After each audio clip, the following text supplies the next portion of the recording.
Hey, honors chemists. In my absence today, I'd like you to get a bit of a head start on what we're going to be doing Wednesday into Thursday, this worksheet number 5, size of things. It is my hopes that you start seeing a new type of measurement called the meter and think about how big or small the meters could be and relate that to objects you've seen. So the purpose of this little web quest here is to start seeing a new unit of measurement and trying to relate how big or small that could be. So if you click on this link, or it'll be in the Google Classroom, part 1, real world, click on the link to real world. Make sure that you're looking at the sheet of graph paper. So if we're on the website here, I see the thing that says real world. I click on it. Boom, I see the graph paper and I'm in the millimeter room. Good.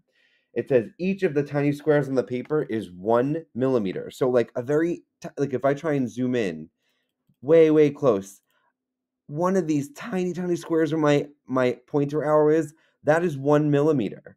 And then do you see the big green box across? That's 10 tiny millimeters. So the long or the thick green line here from where my arrow is to the other arrow is, that is 10 millimeters. So if I look at this marble, right, I could see that if I try and count the boxes, it's like 1, 2, 3, maybe 4, 5, 6, 7, 8, 9, 10 millimeters. And it says it right there. It's about 10 millimeters. Grain of salt, do you see it? It's one individual box. That's 1 millimeter. That's how you're going to be reading this page. So each of the tiny squares is 1 millimeter. Examine the objects whose approximate size is given, and then use the graph paper as a measuring tool to estimate the diameter of the following. And I kind of already read 100 millimeters means the object, 100 mm means the object is approximately 100 millimeters wide. So let's find the quarter. I'll do the first one, which is the quarter. Here it is. If you click on zoom in, it's actually going to zoom into even smaller objects. You don't need to do that. You could just use the 3 dots up here and like zoom in. Like if you can't see the 3 dots, you could click on zoom in and boom, I could go even closer. And now I could see the quarter. I told you that the thick green line is 10 millimeters. So I could do 10, the quarters at the edge here goes 10, maybe 20, and then it goes a little bit over. So I got to kind of count 1, 2, 3, maybe 4, maybe 3.5. Looks like the quarter is going to be about 23.5 millimeters, lowercase, approximately. I could do the same thing for the golf ball. Look at the lines here. The golf ball's at the edge here. This long green line is 10 millimeters. So 10, 20, 30, 40, and then it's a little bit over. So I try and find like grids that I could try and count the boxes. 1, 2, 3, maybe it's a little bit more. That's about 43 millimeters. So I'm hoping you get the idea of what you're going to be doing to take the measurements, right? So it says use the ruler to get the objects for things in inches now. So if I zoom out, right? Let me zoom out. Boom, boom, boom, boom, boom. There's a ruler that's going to be at the bottom here. This is the inches. So I could actually use this ruler to try and see how many inches this is going to be. So it looks like the quarter is about, oh, it looks like it's a little bit under 1 inch, maybe 0.9 inches. Looks like the golf ball is a little bit, like if I want to do it, I could say this is about 0.9 inches. Approximately, you might estimate otherwise. I'm going to leave that blank. I'm going to leave it up to you. The golf ball looks like it's like 1 and maybe 0.5, 0.6 maybe inches. You could do the same thing for the ping pong ball. And then it asks you how long is the euro bill in millimeters, in centimeters, and then in inches. So I find the euro bill, it's right here. You could do inches with the ruler here. You could do millimeters right here. And then the centimeters, there should be a centimeters ruler. But if not, 10, you could say 10 millimeters is 1 centimeter. It's a smaller size, so you could do a little bit of the math there. If you can't find the centimeter ruler on here, no worries. But here's a ruler here. Actually, I think this ruler moves. Oh yeah, this ruler moves where you can see like inches, and then on the other side is like centimeters. But again, if you need to get the in centimeters, just a little note that 100 millimeters is about 10 centimeters. So whatever you get in millimeters, if you divide by 10, you'll get centimeters. So I'll just put that underneath here in my video so you could see that in centimeters. If you can't find centimeters, you could just take millimeters and then divide by 10.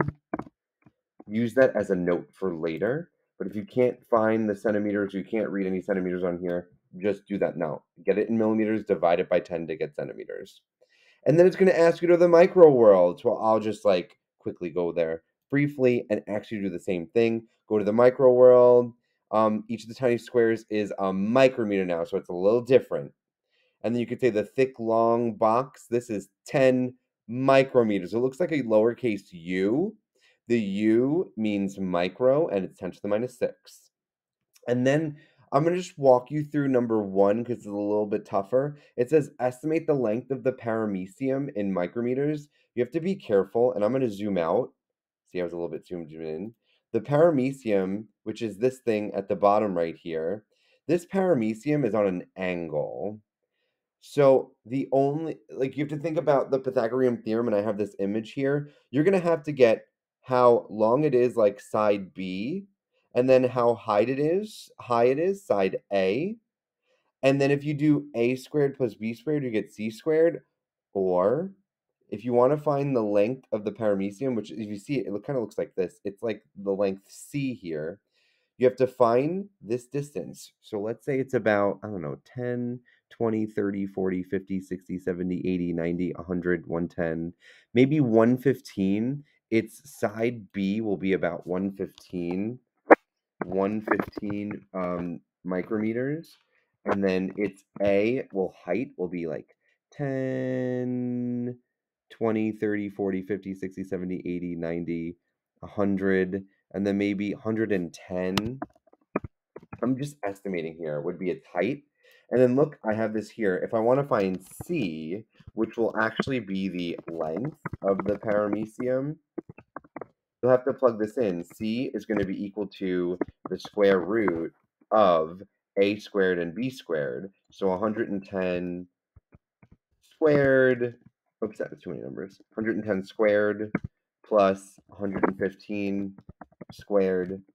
And so if I do that math, if I do 110 and I square it and I add it to 115 and square it and I take the square root, that should be the length of the paramecium.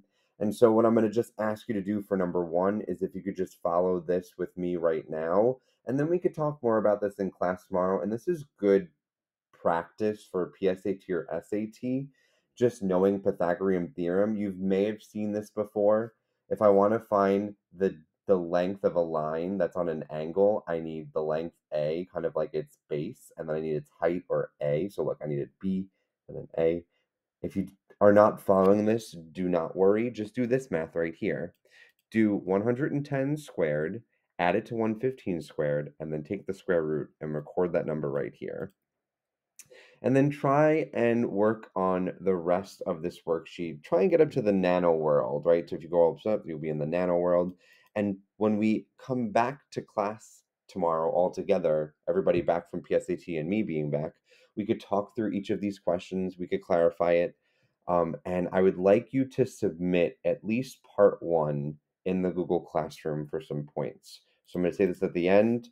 Submit part 1 for credit for today's work.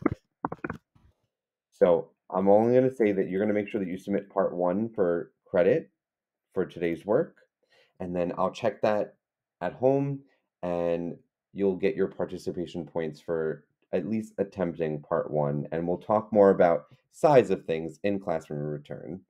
If you have any other questions or concerns, or if there are any of these questions that you're a little struggling with, you could just circle them and we will make sure to go over them, or I'll help you. You'll be able to ask me for help when I return to class tomorrow. Alrighty, good luck, and try and see how cool it is, the new units, and try and see the different worlds that there are. Try and learn what the millimeter and the centimeter and the micrometer and nanometer world are. We're going to be learning about those very soon this week. Alrighty, have a great rest of the day, Honors Chemistry.